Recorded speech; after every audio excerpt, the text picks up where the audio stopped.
আল্লাহ যদি ডাক দেয়া বলেন, ওরে বান্দা, আমি এত নেয়ামত দান করলাম, এত ভালোবাসলাম, এত আদর করলাম, এত সুযোগ দিলাম, তোর প্রতি ভালোবাসা যাতে কম না হয় এজন্য আমার ছেলেও নাই, মেয়েও নাই। বান্দারে আমি সব সময় অপেক্ষায় থাকি তুই আমাকে আল্লাহ বলে ডাক দিবি।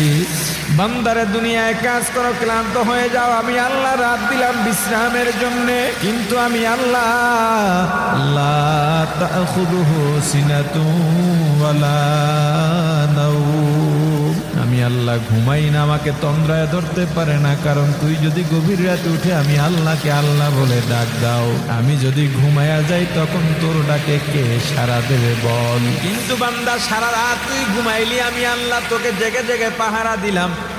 আমি আল্লাহ গভীর রাতে প্রথম আসমানে চলে আসছি, আয় বান্দা আয়, তোর কি লাগবে বল? তোর শত্রু কারা, তার মোকাবেলা করতে পারোস না, আমি আল্লাহকে বল, আমি তাদেরকে স্তব্ধ করে দেব। তোর মনে যত দুঃখ আছে আমি আল্লাহকে বল, আমি আল্লাহ তোর দুঃখ দূর করে দেব। চাওয়ার মতো যদি চাওয়া যায়, আল্লাহ তোমায় ডাকতে জানি না, ডাকার মতো ডাকলে আল্লাহ কেমনে শোনেন না? ডাক দাও, ডাক দাও, ডাক দেওয়ার মতো আল্লাহকে ডাক দাও। আল্লাহকে ডাকার পর যদি দেখো মনের মধ্যে শান্তি লাগে, বুঝবা আল্লাহ আমার ডাকে সাড়া দিতেছেন।